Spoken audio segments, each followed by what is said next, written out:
The live TV, सच सबसे आगे। नमस्कार, द लाइव टीवी आप देख रहे हैं, आपके साथ मैं हूं आदित्य कुमार। दरअसल अब प्रेडिक्शन आने शुरू हो गए हैं। अब आखिरी चरण का मतदान बचा है जो 1 जून को होना है, उसके बाद 4 जून को नतीजे आएंगे। उससे पहले अब सारे प्रेडिक्शंस आने, मतलब बातचीत, सर्वे शुरू हो गए हैं। और सी वोटर्स के जो सर्वे प्रमुख हैं, जो चलाते हैं कंपनी, यशवंत देशमुख, उनका जो बयान आया है वो अपने आप में चौंकाने वाला है। वो दरअसल ये बता रहे हैं कि भारतीय जनता पार्टी को नुकसान हो रहा है, वो सीधे तौर पर बता रहे हैं। और उनका वो वीडियो सोशल मीडिया पर अब वायरल हो रहा है। चर्चा भी हो रही है कि भारतीय जनता पार्टी को अगर नुकसान की बात कही गई है तो आप सीधे तौर पर समझ सकते हैं सी वोटर के सर्वे में भारतीय जनता पार्टी को नुकसान हो रहा है। अनिल है, अनिल यादव, आप जानते हैं न्यूज नेशन के पत्रकार थे, अब स्वतंत्र पत्रकारिता के तौर पर जाने जाते हैं, पत्रकार के तौर पर जाने जाते हैं, स्वतंत्र पत्रकारिता करते हैं। उनका एक जो पोस्ट है वो वायरल हो रहा है, जिसमें उन्होंने वही सी वोटर्स के जो प्रमुख हैं, जो सी वोटर चलाते हैं, यशवंत देशमुख, उनकी बातचीत का अंश उन्होंने डाला है। तो उन्होंने लिखा क्या है वो पहले बताता हूँ। उन्होंने लिखा है कि ये यशवंत देशमुख हैं, सर्वे एजेंसी सी वोटर चलाते हैं, कई पार्टियां इनकी एजेंसी की सेवाएं लेती हैं। वैसे इनके 90% सर्वे हमेशा बीजेपी ही जीतती है। मतलब ये भी बता दिया है कि ये हमेशा सर्वे जो देते हैं उसमें 90% में बीजेपी ही जीतती है। चुनाव स्टार्ट हुआ तो ये भी बीजेपी को बाजा फाड़ बहुमत दे रहे थे, अब पलट गए। यानी जब पहले ओपिनियन पोल्स आ रहे थे कि अभी इलेक्शन हो जाए तो कौन पार्टी बहुमत में आई है, किसको कितनी सीटें मिलेंगी, इस तरीके के सर्वे पहले ही चुनाव के पहले ही चलना शुरू हो जाते हैं और उसी तरीके से चल रहे थे। तो कहा जा रहा है वैसे इनके 90% सर्वे बीजेपी के होते हैं और ये पहले बीजेपी को बहुमत दे रहे थे कि बीजेपी बहुमत आ रही है। जैसे बीजेपी वाले कहते नहीं 400 पार, वैसा ही कुछ ये भी आंकड़ा बता रहे थे। अब पलट गए और कह रहे हैं चुनाव फंस गया है। तो अब आप समझिए, अनिल यादव ये बताने की कोशिश कर रहे हैं कि पहले जो बीजेपी गुणगान करते थे, अब वो भी ये समझ रहे हैं कि अगर हम ज्यादा गुणगान करेंगे तो नुकसान साबित हो सकता है। वो भी अब ये बता रहे हैं चुनाव फंस गया है। इन तमाम कथित एक्सपर्ट्स के मुताबिक डे वन से कह रहे हैं कि चुनाव जनता लड़ रही है। यूपी में बीजेपी 50 सीट भी नहीं जीत पाएगी। और ये सब बात अपन इसलिए कह पाए क्योंकि हम घर और ऑफिस पे बैठकर नहीं, जनता के बीच जिला जिला गांव गांव जाकर उनका मूड जाने। यानी ये अनिल यादव बताने की कोशिश कर रहे हैं कि हम जो प्रेडिक्ट कर रहे थे कि चुनाव फंसा हुआ है, बीजेपी चुनाव हार रही, 50 सीटें भी उत्तर प्रदेश से बीजेपी को मिलती हुई नहीं दिखाई दे रही हैं, ये एसी कमरे में बैठ के सब कुछ नहीं हुआ है। ये सब कुछ जाकर फील्ड पर रिपोर्टिंग करने के दरमियान हुआ है और जनता के बीच जिला जिला गांव गांव जाकर उनका मूड जाने हैं। और किसी से पैसा नहीं लिए, इसलिए निष्पक्ष बात बता पाए। और अब फाइनल बात, यूपी में चुनाव नहीं, बीजेपी फंस गई है। तो चुनाव नहीं फंसा है, बीजेपी फंस गई है, इस तरीके की बातें वो कहते हुए नजर आ रहे हैं। और उसके बाद लोगों का रिएक्शन क्या कुछ है वो भी हम आपको बताएंगे। लेकिन जो ये प्रेडिक्टेबल चीज़ें हैं वो साफ तौर पर बता रही हैं कि हाँ, बीजेपी उत्तर प्रदेश में फंस गई है। देखिए, सी वोटर के फाउंडर का दावा, जो सी वोटर के फाउंडर उनका दावा, ये खबर बन गई एबीपी न्यूज़ पे कि बीजेपी को भुगतना पड़ सकता है खामियाजा। इन सांसदों की स्थिति अच्छी नहीं, यानी कुछ सांसदों की लिस्ट है उसमें उनकी स्थिति अच्छी नहीं है। यूपी में आप जानते हैं 6 चरणों का मतदान संपन्न हो चुका और 7वें फेज के लिए 1 जून को वोटिंग होगी। इस बीच सी वोटर के फाउंडर यशवंत देशमुख ने बड़ा दावा किया है। लोकसभा चुनाव के लिए उत्तर प्रदेश में 6 चरणों के मतदान संपन्न हो चुके और 7वें के लिए 1 जून को मतदान होगा। इस बीच सी वोटर फाउंडर यशवंत देशमुख ने उत्तर प्रदेश में भारतीय जनता पार्टी की स्थिति पर बड़ा दावा किया है। उन्होंने कहा है कि विपक्ष की माने तो कम से कम 25 सीटों पर टक्कर चल रही है और उस दावे में दम है। यानी जो दावा विपक्ष कर रहा है, अब यशवंत देशमुख उस दावे में दम बता रहे हैं कि उस दावे में दम है। जहां जहां पर यूपी में 25 से 30 सीटों पर मतदान बाकी है, राज्य के औसत से ज्यादा है, यानी जहां औसत ज्यादा मतदान हुआ वहां स्थितियां गंभीर है। एबीपी न्यूज के सीधा सवाल कार्यक्रम में संदीप चौधरी के सवालों का जवाब देते हुए यशवंत ने कहा कि यूपी में विपक्ष ने बहुत अच्छे टिकट बांट दिए, इसलिए मुकाबला तगड़ा हो गया।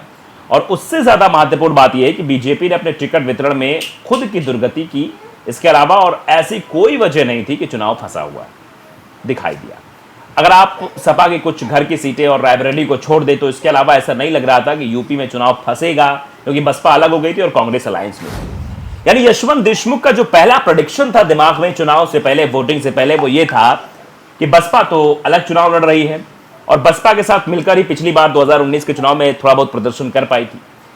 और समाजवादी पार्टी आजमगढ़ मैनपुरी सीट बचा पाएगी, कन्नौज बचा पाएगी, नहीं बचा पाएगी, ये तो 3 सीटों को लेकर ये था कि ये सीटें ले जाएगी। और रायबरेली की सीट जो पिछली बार भी कांग्रेस के खाते में गई थी वो कांग्रेस खाते में जाएगी। बाकी सारी सीटें जो है वो बीजेपी या एनडीए गठबंधन जीतेगा। इंडिया का यहां बहुत रोल दिखाई नहीं देगा। ये यशवंत देशमुख का ही प्रेडिक्शन था चुनाव से पहले, जब वोटिंग नहीं हुई थी। लेकिन जैसे जैसे वोटिंग होती गई, पहले, दूसरे, तीसरे चरण, चौथे चरण, पांचवें चरण, 6 चरण के हो चुके हैं, आखिरी चरण बाकी है, वैसे ही अब इनको लग रहा है कि 25 से 30 सीटों पर टक्कर की बात जो कही जा रही है वो दिखाई दे रही है। यानी अब ये भी मान रहे हैं कि चुनाव बीजेपी का उत्तर प्रदेश में फंस गया है। और उन्होंने आगे कहा कि बीजेपी ने बड़ी तादाद में अपने नॉन परफॉर्मिंग सांसदों के टिकट रिपीट किए। अब वो ये कह रहे हैं कि जो टिकट बांटे गए, टिकट वितरण में भारतीय जनता पार्टी ने एक बड़ी गलती की है और जिस गलती का खामियाजा उसको भुगतना पड़ा। वो गलती दरअसल ये है कि नॉन परफॉर्मिंग जो इनके सांसद थे, एमपी थे, जो काम नहीं कर रहे थे, क्षेत्र में जा नहीं रहे थे, बातचीत नहीं कर रहे थे, लोगों से इंटरेक्ट नहीं कर रहे थे, पता ही नहीं लग पा रहा था कि हाँ ये सांसद है या नहीं है, कुछ लोग तो जानते ही नहीं थे, काम के लिए मिलते नहीं थे। उन नॉन परफॉर्मिंग एमपीज को जो टिकट भारतीय जनता पार्टी ने बांटे, वो नुकसान जो होता हुआ दिखाई देगा, ऐसी बात सीधे तौर पर कही जा रही है। और ये लिख भी रहे कि मुझे लगता है कि शायद उनका खामियाजा भुगतना पड़ेगा, उसी का खामियाजा भारतीय जनता पार्टी को भुगतना पड़ सकता है। जिन जगहों पर सांसदों की स्थिति अच्छी नहीं थी, वहां पर मतदान प्रतिशत बढ़ रहा और एक मजबूत लड़ाई का संकेत देता है कि वहां पर जहां जहां पर नॉन परफॉर्मिंग थे एमपीज, जिनको फिर से टिकट दिया, रिपीट किया जिनका टिकट, और उनकी जगह ज्यादा जो वोटिंग हुई है वो ये दर्शाती है कि वहां पर उनका नुकसान होना तय है।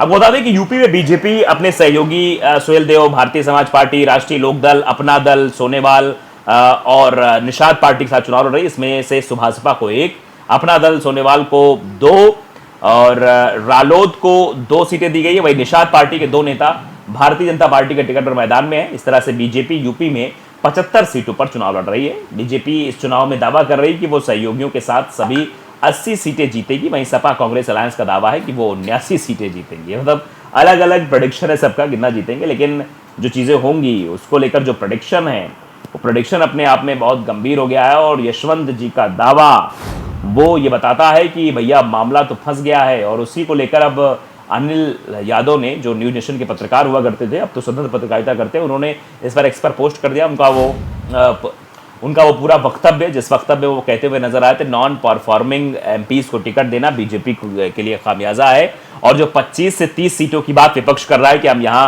लड़ाई में हैं, टक्कर में हैं, और जो बाकी सीटें तो जो रायबरेली हो गई या फिर मैनपुरी हो गई और शिवपाल की सीट हो गई, ये सब जो पारिवारिक जो सीटें वो तो जीती रही थी। इनके अलावा 25-30 सीटों पर अगर लड़ाई है तो इस दावे में दम है, ये यशवंत देशमुख मान रहे हैं। यानी अगर इनके दावे को हम माने तो 4 जून को जो नतीजे आने वाले हैं वो बीजेपी के लिए बहुत अच्छे नहीं दिखाई दे रहे हैं, खासतौर पर उत्तर प्रदेश में जिस तरीके का दावा उत्तर प्रदेश में किया जाता है। क्योंकि 80 लोकसभा सीटें हैं उत्तर प्रदेश में, बड़ा राज्य है, और ये कहा जाता है कि यहाँ की मतलब जीत तो केंद्र तक जाने का रास्ता तय करती है। तो ये इंपॉर्टेंट है कि यहाँ से क्या परफॉर्मेंस होता है, यहाँ से कैसा परफॉर्मेंस करती हैं, देखने वाली बात होगी, दिलचस्प होगा। तो फिलहाल ये सब चर्चाएं हैं, चर्चाओं का दौर है, यशवंत देशमुख का पलटवार है, वार है। और अब जिस तरीके से पलटे हैं, पहले भारतीय जनता पार्टी को बता रहे थे इनके सामने कोई टिक ही नहीं सकता है, सिर्फ पारिवारिक सीटें समाजवादी पार्टी पा जाएगी, क्योंकि बसपा के साथ गठबंधन नहीं, तो बहुत ज़्यादा सीटें पाने की कोई गुंजाइश नहीं है। और रायबरेली एक कांग्रेस का जो गढ़ है वो 1 सीट बाकी नहीं। लेकिन अब उनका ये पलटना और बीजेपी को नुकसान की आशंका जताना, ये वाकई में बीजेपी के लिए बेहद बुरी खबर है। तो लाइव टीवी को अगर आपने सब्सक्राइब नहीं किया जरूर करिए, बेल आइकन दबाइए ताकि सच खबर आप तक पहुंचती रहे। नमस्कार। द लाइव टीवी, सच सबसे आगे।